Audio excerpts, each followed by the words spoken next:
by another very special guest, R.C. Hughes, Officer R.C. Hughes, here, and we're asking him to share just 3 minutes of his testimony as well, and the work that he's doing in the community and what God is doing for him. So we'll start with Brother R.C., and then we'll follow with Deacon John Shetler. Amen. Impromptu is what this is. Brothers and sisters, I come to you from the book of Jeremiah. Jeremiah chapter 1, verse 4. The word of the Lord came to me, saying, before I formed you in the womb, I knew you. Before you were born, I set you apart.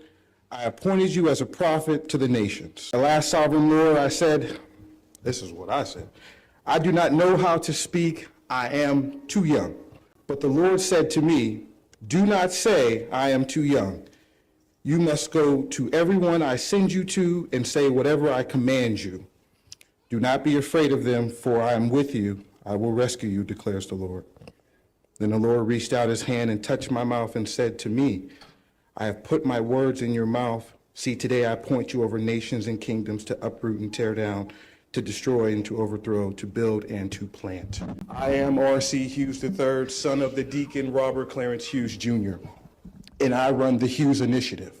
The Lord called me to create the Hughes Initiative. And brothers and sisters, it is like Jeremiah's journey. It is a ministry nobody wants.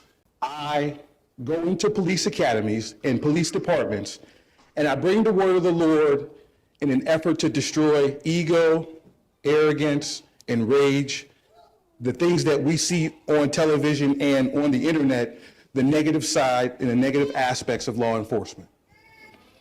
In the same breath, I come to American citizens with a couple of my programs, educating everyone on their rights, the laws, and how to interact with law enforcement positively. The image of law enforcement is not a great one amongst people that look like me, my brothers and sisters, and even those Americans who do not have a ton of money.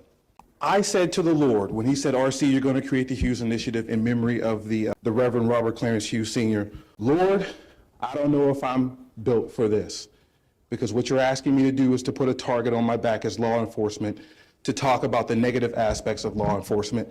And you're also asking me to go into places where law enforcement is genuinely not welcomed. But as was said earlier, when the Lord calls you to do something, like Brother Carter said, you must do it. And be not afraid to do it, because the Lord is always with you. And I draw my faith again from Jeremiah in chapter 17, verse 7, something me and my father talk about often. But blessed is the one who trusts in the Lord, whose confidence is in him.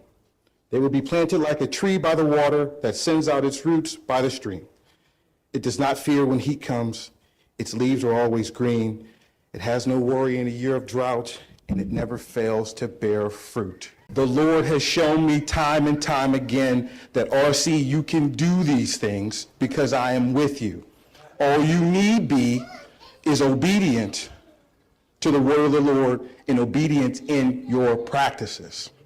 On this Men's Day, I'm so excited to be here, even though the elder didn't tell me that I would be speaking.